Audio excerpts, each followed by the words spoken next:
Ah yes, James Bond 007. Look up spy in the dictionary and you'll no doubt see Sean Connery's grill staring back at you, or any of the other 5 actors who've played Bond. He's capable of the impossible, undeniably suave, and he likes his martini shaken not stirred, whatever that means. But the one-man army would be nowhere without his gadgets, cars, quips, and of course his female sidekicks, who over the years have earned the name Bond girls. These characters usually fall somewhere between love interests and partners in crime, and thanks to this shape-shifting, deceptive world of espionage, they have varied from life partner to backstabber. But just like Bond's gadgets, all Bond girls are not created equally. I mean, come on, you're not going to tell us that a magnetic watch is just as good as one that shoots a laser.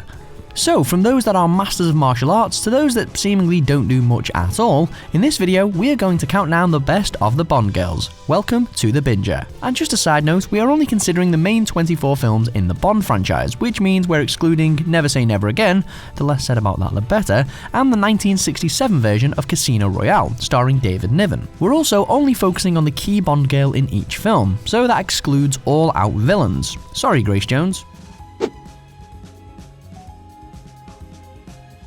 Pam Bouvier, played by Carey Lowell, stars as a CIA informer that somewhat contradicts herself throughout 1989's License to Kill.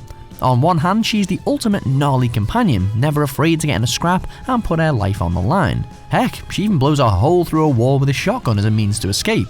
You certainly wouldn't see that level of bruteness from a female Bond co-star in the 60s.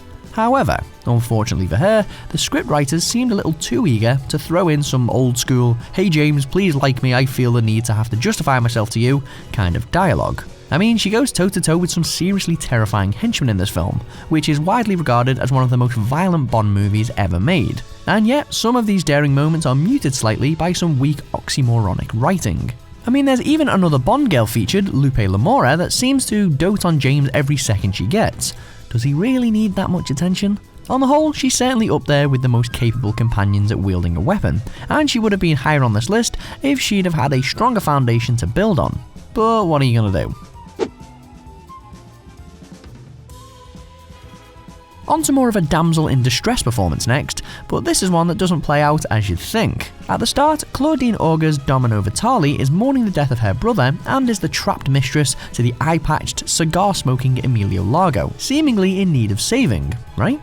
Well, unlike many other Bond girls, especially those from the 60s, she has a clear and satisfying story arc throughout the film. Yes, she has her limelight moments in a certain bikini, but aside from that, her character goes from distressed damsel to vengeful Denzel.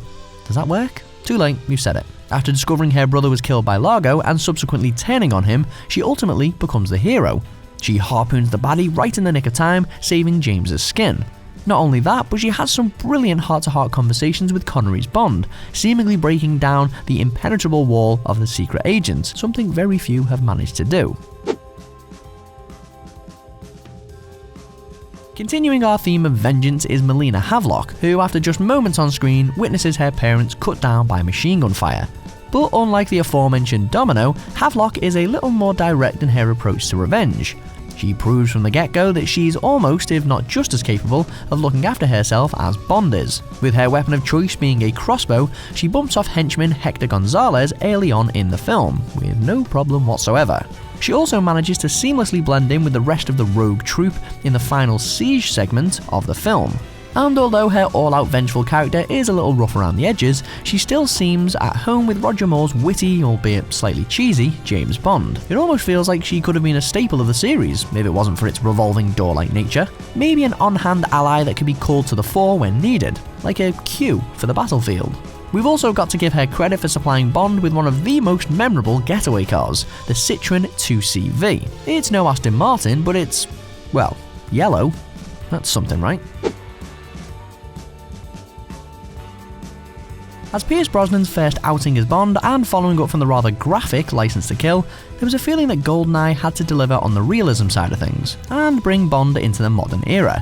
Which is to say, less cheese and more action, and it certainly did that. A huge part of that success was Bond girl Natalia, who after surviving a horrible massacre by the hands of Xenia, more on her in a minute, proves a major asset to Bond, not only because she's highly skilled on the tech side of things, but because she helps keep 007 grounded throughout the film. She questions whether his glorified approach to what he might see as necessary violence is right, which to be honest, really makes you think about the franchise as a whole. But the hot-headed, red-headed Natalia also manages to contest with the on-screen presence of Famke Janssen's Xenia Onatopp, one of 007's most psychotic adversaries ever, and being as good as a great baddie is bad, is tough. Just ask Christian Bale's Dark Knight. And who can forget some of the memorable moments Natalia has with Boris, including the bit where she smacks him right in the face. Sorry Alan Cumming, not so invincible after all. Being the very first Bond girl of course makes Ursula Andress's Honey Rider instant James Bond royalty, but she's got the chops to back it up too.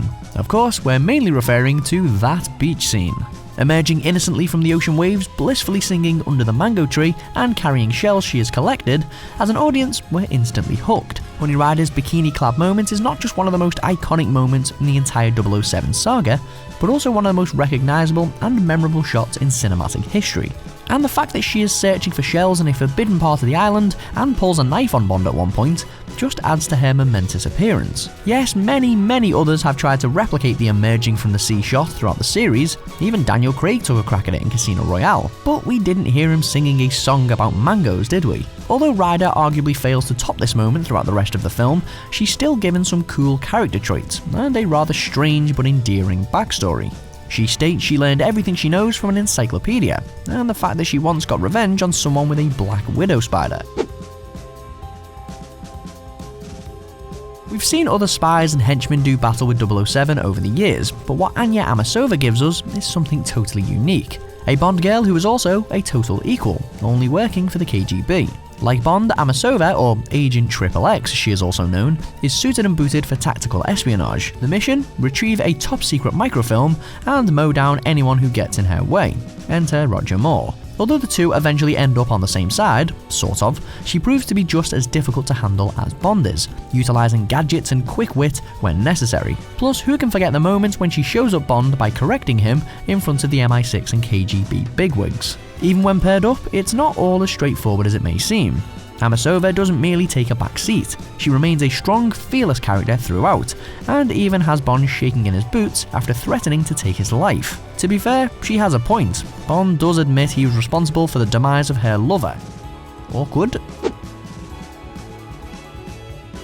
Of course, the promiscuously named Pussy Galore. But aside from her slightly risque moniker, Galore is one of the most standout Bond girls in the entire series. Why is that? Well, because she can be summed up in one word: authority.